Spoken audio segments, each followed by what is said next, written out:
సూర్యుడు పెళ్లి చేసుకున్న తర్వాత పెద్ద ఘోరం జరిగింది.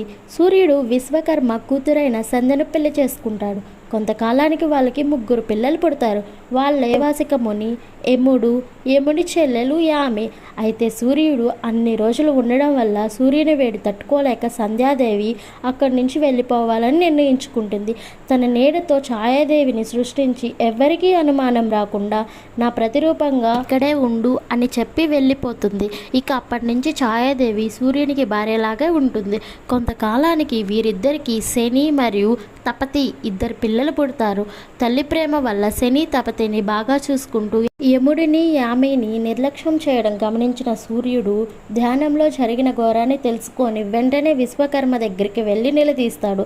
దాంతో విశ్వకర్మ, నా కూతురు సంధ్య నీ దగ్గరికి తిరిగి రావాలంటే నీలో అధికంగా ఉన్న కాంతి నేను తగ్గిస్తాను అని చెప్పి సూర్యుని కాంతిని తగ్గించి ఆ కాంతితో